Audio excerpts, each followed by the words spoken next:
the community. Is that Yes, yes, and that's, a big part of discussions is trying to create a community where you don't have the same thing in the classroom.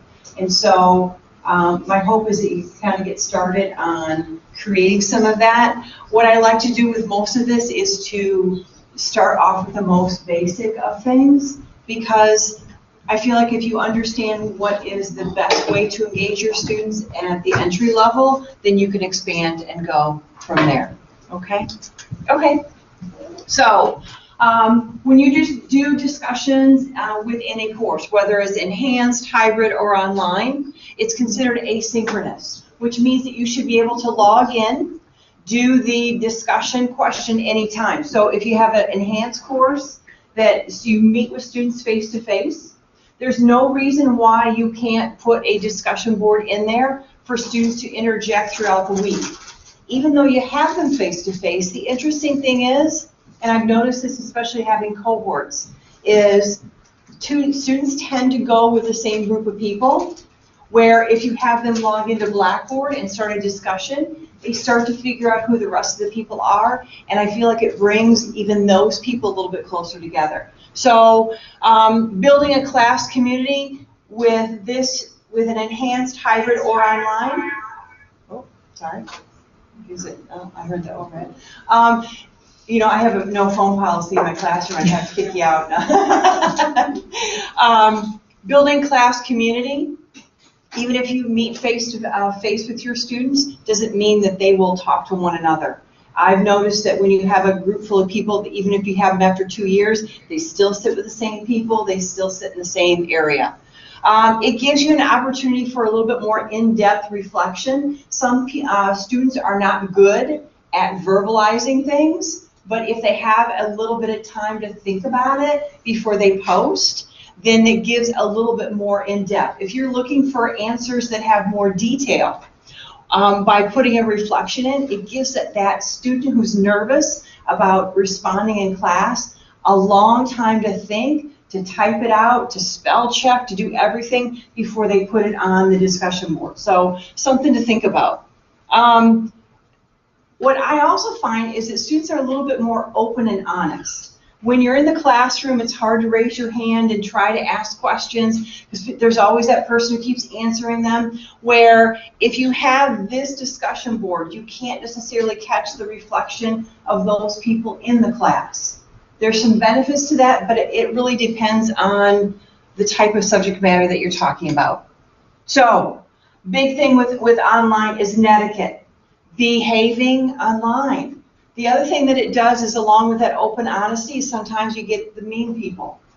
They see something that has been written by another student, they comment negatively, and now that student who was very open and honest with things is now nervous to reply again. I teach a social psychology course in which there's a portion of it in which we talk about speeches, and sometimes that dabbles into the political environment, which can be volatile at sometimes. So one of the big things is, whenever you do this, I strongly recommend you try it with a face-to-face class first, making sure that they understand what is good behavior and what is not. And the reason I write "don't assume" is because we live in a day and age of people looking down at their phone and texting and never catching the reaction of a person. Sometimes that translates to a discussion board. So you have to be very much out there in what you expect. One of the big things I always say is agree to disagree. And that is always big when it comes to posting. So the biggest thing when you're writing a discussion question, number one, is what are you trying to achieve? Is there a student learning outcome? Discussion boards are not meant for people to write an answer to a question that is a yes or no. It really needs some more discussion. A good thing that people use is maybe there's some sort of debate. Maybe there's some sort of analysis. You show an image in your discussion board. You have the group decide whether or not that image was acceptable or not. Maybe you post a statement. Maybe you post something, a sentence, a paragraph that has grammatical errors. You've asked the group now to go through it and point out where the errors are. Whatever area that you teach in, you have to first think about what do you want that student to get out of it. And so you really, the biggest thing with discussion boards is writing good questions. People are very unsure about what to write. The very first time you write a question, the moment that students start to respond, you'll figure out if it's a good one or not. In some cases, if it just is a disaster from the beginning, you start over and try for a new question.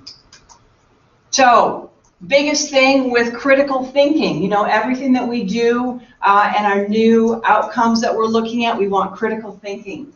We want students to think outside the box, not yes or no. We want yes or no, but we want to know why, and we want a more detailed answer. So critical thinking, good questions are open-ended. There is no final answer. If there's a final answer, it's not going to be a good discussion question. Discussions have to, it would be like if we sat at the table together and wanted to have a conversation about something, we could continue that conversation moving. If you see this question ending, then don't use it. There always has to be some continuation, some continuation, some continuation. If there's an end to it, it's not a good discussion question. So, engagement. We talk about discussion boards engaging students who otherwise would not. I've read some research that said discussion boards are great for the introvert, for the student who doesn't say much in class, because they need a moment to think before they respond. A discussion board allows time to stop, think, come up with my response very thoughtfully. Like I said, spell checking it, reading it a few times, and then posting it. There's something that happens with a student who is a little bit more quiet, more introverted when they post and people were replying back on a discussion board. It's a little more energetic. If you're in the classroom, you know there's students in your classroom that just keep talking, talking, talking. And then there's going to be some off to this one table that you can't get anything out of. You put a discussion board on, all of a sudden you're like, wow, look at those people. They've had a long conversation about a subject matter, and yet I got to finally see some conversations happening except for the same three people that always talk in class. The one thing is elaboration, making sure that the students understand it can't be a great post, looks good, I agree, I disagree, whatever the case may be. I always recommend that you start off with an introduction discussion. So, start of your class, the very first week of class, you put in their introduction. Please introduce yourself, tell us what program you're in, tell us if you've ever had an online course, maybe you have a hybrid course, but put something in there that would spark an interest. Do you like a cat or a dog? Do you have pets? Think of something that's pertaining maybe to your class. If you're in the English department, have you taken an English class before? CIS, business, health careers. Do you have any experience in health careers? Tell us about it. Making sure that an introduction shouldn't be all stuffy, because people are only going to write a little bit of stuff and be done. When you're asking them to write a discussion, one of the big things you need to remind yourself is this. Make sure that in the explanation you tell them, only tell us what you want us to know.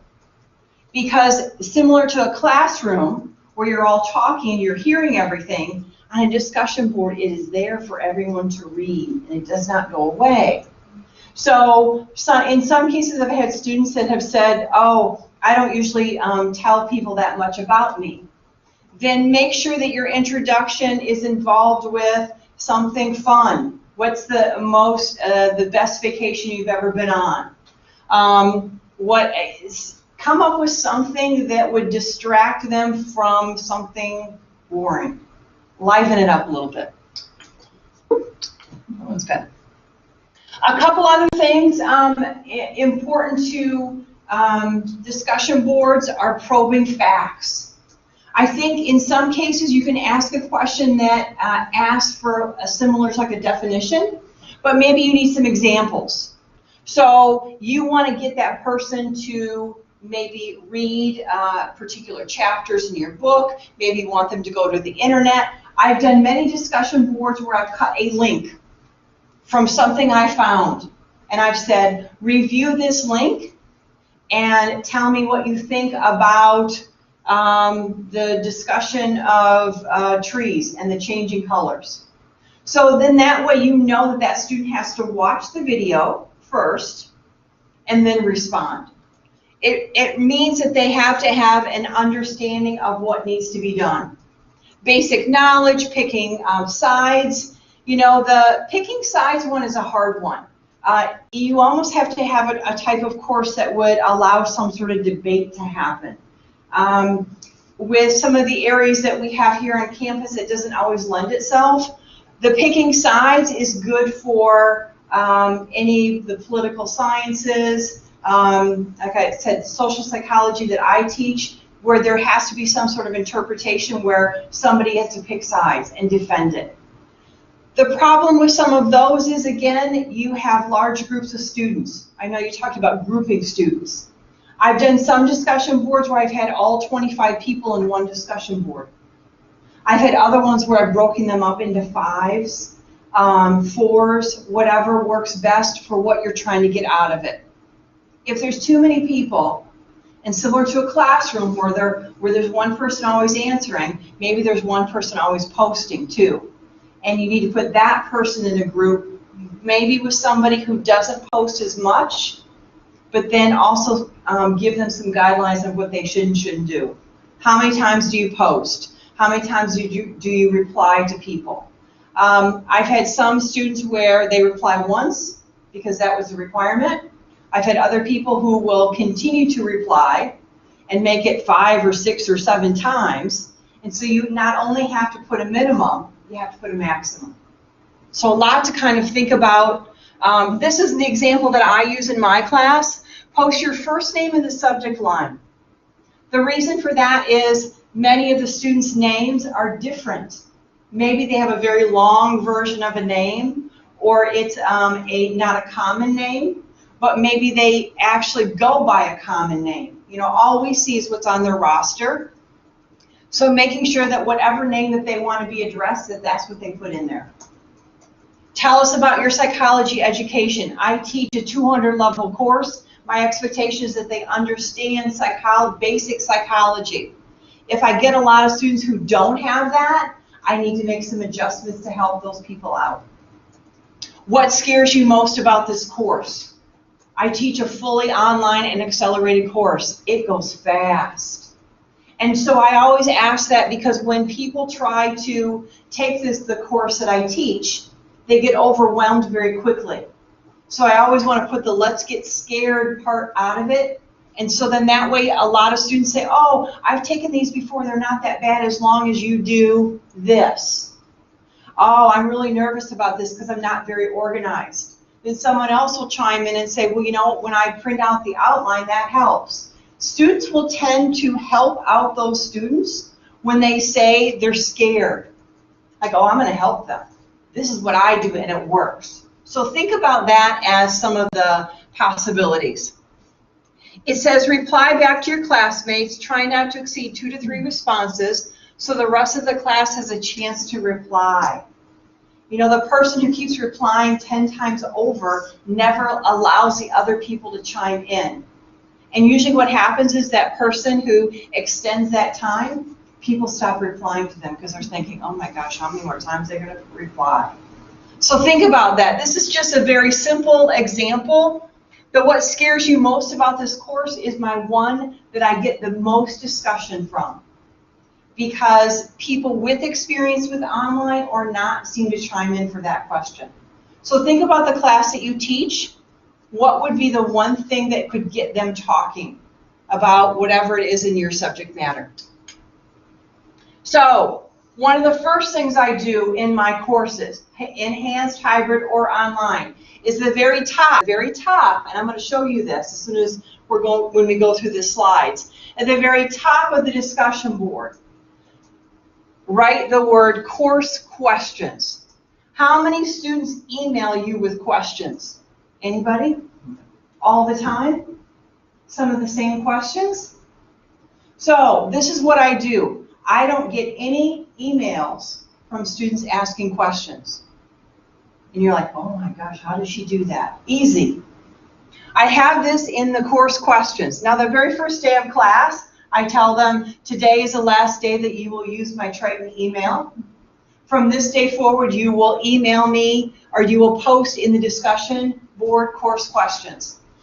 Now, I get a few people that slip through the cracks, and they email me. So I cut and I paste, but I remove their name.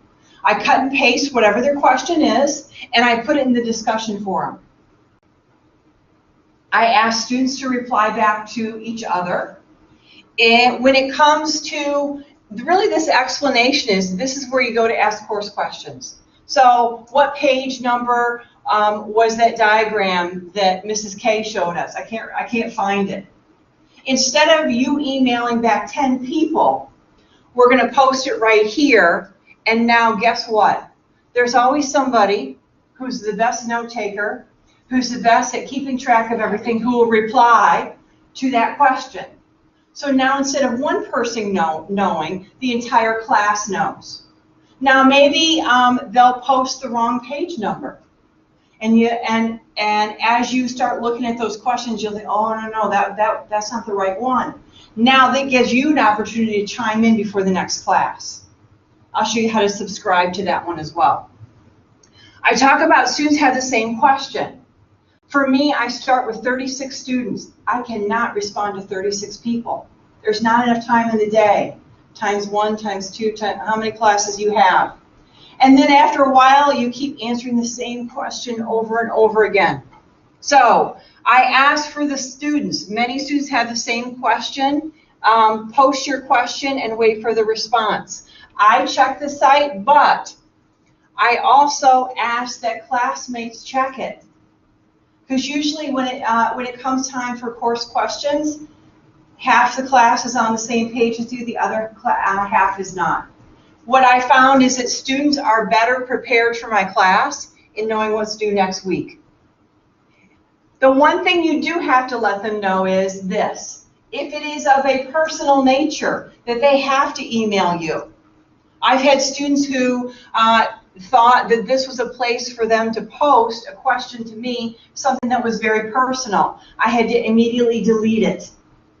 So the one thing is you have to leave this whole section there for them to see in the very beginning of class. And like I said, the enhanced class is the best way to try this out. First day of class, this is where you're going to put all your course questions. If it's personal, email me. Do not post it. Everything that you post in here will be for everyone to see. Everyone. And you'll be surprised what they email you about. So you got to be careful with some of that. So we're going to practice this one, but I think that when you get started with your course and you begin with a discussion forum like this, it makes the rest of them much easier. So this rubric, I know, Lakeisha, did you email them slides? I was going to email after. Okay, that's fine. She's going to email you all this. So this discussion rubric is quite detailed. If you are thinking about doing a discussion board and you're thinking about using it for grading purposes, maybe for some detailed questions that you want the students to understand, but you're also going to give them credit for it or not. You have to come up with there are a million rubrics. One of the other things that Lakeisha is going to send you is a document on discussion boards, kind of some links to a variety of them. There are numerous rubrics out there. I would suggest you search out the one that fits you the best. There are some that are pretty plain and simple, but to me, one of the best things that this one does is it comments that if you cannot write, I agree, or this is good. Some of the discussions that I've seen have a lot of details, and when it comes to a rubric, you have to follow it. This is a little bit more advanced, but this kind of gives you an idea of what you can do kind of later on down the line. This is another one that's a little bit more simple, 0, 3, 7, 10. You know, I don't know how many points you are thinking about for a discussion board. I wouldn't change anything at this point unless you already have a discussion board in place. For me, my discussions are worth about 10% of the grade. So, you know, maybe other courses would lend themselves for something a little bit more, more of a point value. So, another thing that I always remind students is, as this is a college course, I would expect college level writing skills. He's laughing. Because you know what, one of my biggest pet peeves is a lowercase I. I don't know what it does to me. It's just like, you know that's because they're using Google Docs. Yeah. And Google Docs doesn't automatically change that. Right. But don't they notice? Well, and the funny thing is that's when I realized that a lot of times when they're posting in these discussion boards, because they're so short, it's like they're texting each other. So why I usually show them this is I say, listen, you're not texting me. You're writing this as though you were responding in a short answer to a test question I gave you. Punctuation needs to be there, sentence structure, and I have seen a variety of crazy looking things. Usually what I do is by having the introduction as my first assignment, I can usually catch those people first. Before the points really matter, if you can catch somebody's writing on a discussion board where there's all those lowercase i's and misspelled words that obviously the red squiggly line underneath it didn't remind them that, wow, that thing is spelled wrong, I really feel like that helps a lot. Discussion boards require you to be available. If you decide you want to do a discussion board, I'm going to show you how to subscribe to the discussion board. Because if you have questions on there and the students are expecting a response to you with whatever time frame you have, you don't respond, now you're defeating the purpose. So with these, and it doesn't mean that you have to be online every day, there's a way to subscribe to the discussion board so that you automatically get notified every time somebody posts. There used to be a time where a little text would show up next to your course, which would tell you that there's a discussion posting from someone. Now you have to do things a little bit differently, which means you have to subscribe. It's not any harder. In fact, if anything, I think it's probably easier.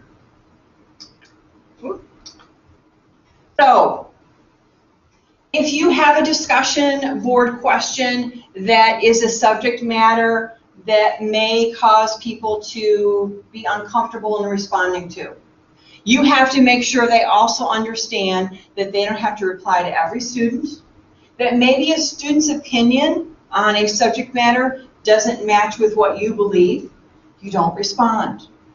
I think sometimes people see someone posting and feel like, oh, I got to respond. You don't. You only need to respond to someone that you feel comfortable responding to. I'm currently taking a course in which what I found at the graduate level, the moment that my course starts, I find the people that I like reading their posts. I write those people's names down, and those are the posts that I always go to. Because you got to find your people in your discussion board. Otherwise, if your instructor has 25 people in one discussion posting, it's going to take you forever to read through all of them. So just something to think about when it comes to posting. Replying to students, there's always a big discussion. How often should you reply to students? How many times? What time frame?